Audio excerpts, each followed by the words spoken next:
So, John, we've moved indoors to your recording studio so we can visit a little bit more about some of the projects that you have coming in the future. I understand that you're working on some interesting film and effects projects and that there's a connection to the whole Harry Potter book craze. You're a Harry Potter fan. You lived in a castle school in northern England that many that would call the Real Hogwarts. Yes.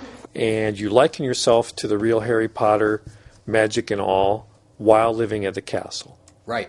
I should answer this question in the most correct way I possibly can.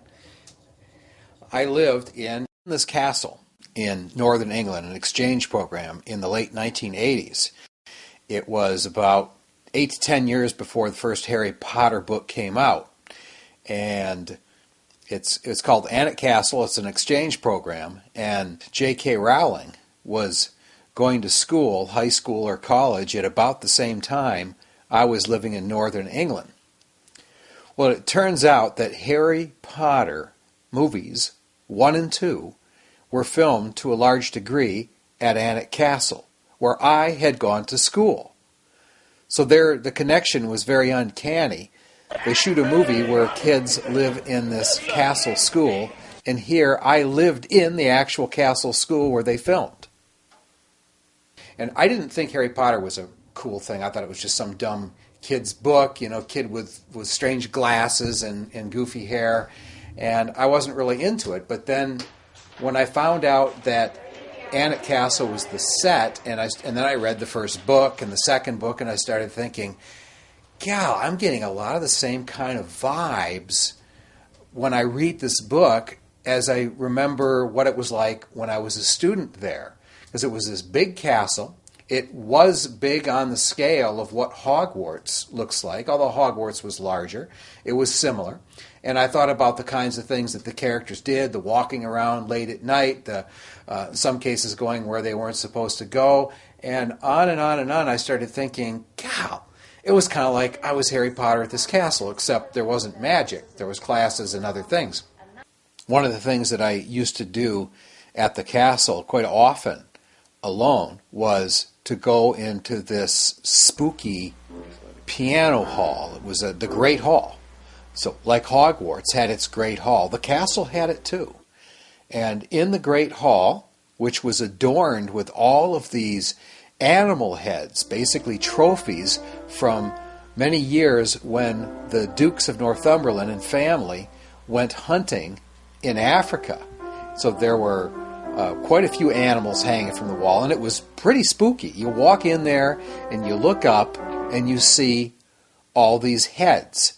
And I got used to it after a while, but it was a big Great Hall, and it was in all reality very close to the size of the Great Hall that was in Hogwarts. Now they used the Great Hall here for entertaining. So there were seldom tables there, but when they had banquets, it would be full of tables. Well, up on the stage was this big old piano, and I found out I was able to check out the key from the castle office and go play the piano. And I did this a lot. I would go in all hours of the day and sometimes in the evening and go up on that lonely stage there and play the piano, because I was a musician and a composer. So besides doing the space shuttle film concepts, I was also writing some of the music for the movie that later an orchestra performed. I was not a music major, but I had the skills of writing and composing orchestral music, still do today. It didn't come from anywhere, I just knew how to do it. So I sat down with pen and blank music paper, and while I was at the castle, I created music. Students would often come in just to listen to me. It was kind of strange. Welcome to Alnwick Castle. And that is Alnwick Castle, and it's an actual school in northern England, and Hogwarts is supposed to be in the northern part of the UK somewhere in a hidden place. So there were some similarities that happened between the two, and one was the fact that it's this big old castle, and it was in England, and I lived there as a student, and then they shot the Potter film there, and so gradually the tie-ins started to weave themselves together. And then as I read the Potter book, the first one, and saw the movie, I was remembering my own experiences living in this castle for 6 months. It was 1,000 years old. Hogwarts was supposed to be around 1,000 years old. My walking around, exploring the castle, which I did a lot of, and sometimes late at night, and there was no one around, and there was just so many similarities between my experience there, minus the magic, and this, that I became interested in it. When I was living at this castle, I was probably the one student that was the most different from all the rest. I was one of the few of hundreds of students who went there because I was totally enthralled with the concept of living in the castle. The truth is, most of the rest of the students, all they wanted to do is run down to the pubs. Literally, that's where most of them were most of the night. So I was an outcast in a sense in that way, because by choice, because I was really interested in seeing how much of this castle I could see. Personally, I simply couldn't get enough of roaming around the castle. Harry Potter's invisibility cloak was not required, and there were no "you got to be in bed by such and such a time" curfews. So we pretty much had our free reign of the place 24 hours a day. But the castle gates were in fact locked at 2 a.m. So you had to be in. But while I was there also, I was creating special effect diagrams for a movie I was working on back home that I finished the next year. And so the wizardry was that of special effects. And I was working out some pretty complicated special effects with space scenes for a film called Glidebreaker, in which a pilot, remember the name here, his name is Harry Murdoch, was the name of a space shuttle pilot. And the space shuttle got hijacked by hijackers, and the whole movie was about finding the space shuttle piloted by this old, overweight guy called Harry Murdoch. So that's kind of what got me interested in Harry Potter to begin with, and then anything that's related to special effects that deal with wizards and magic and that sort of thing is lingering from my college experience in this school. Interesting. So you spent 6 months living in the castle. What was that like, and how did that shape you into who you are today? Well, normally when somebody would think about going abroad to another country, an exchange program, which this was, they might say, "Oh, it shaped my life in educational ways." This would be their answer. They would talk about the experiences I had, the people I met, that sort of thing. In my case, it was a lot different, a shaping of a career. It actually made a huge difference.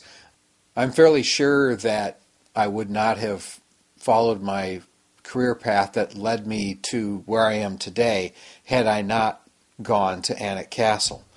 The program there, a lot of it was because of me and how I reacted to it. I absolutely loved the castle. I loved the program. I loved living there. It was like the Hogwarts students loved living at Hogwarts. I absolutely loved living at this castle. And my passion for that later paved the way to making my first of 2 videos at this castle. I don't think where I'm at today would have happened. It would have changed the course of everything. So in the respect of just living there, getting the experiences, and then being able to go back and make a documentary about it, that was instrumental in what my career path would have been. Certainly things would have changed immensely had I not gotten to study there. Well, then I went back in 2006 and 2004 and made a documentary called Alnwick Castle, the Real Hogwarts.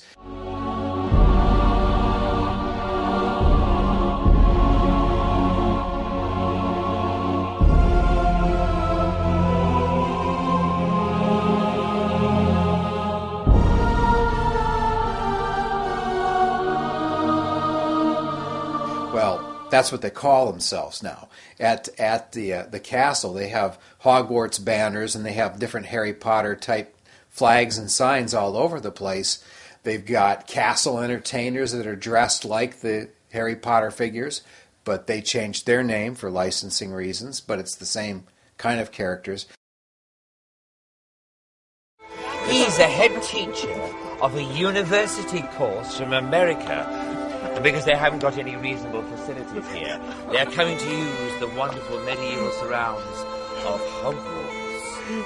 Now, wouldn't you like a degree from Hogwarts? No, Or St. Cloud State University? And don't remember, all you people at St. Cloud State University, you're treated very nice here. You're locked up at night, let out in the morning, and if you don't do your homework, you're fed to Fluffy.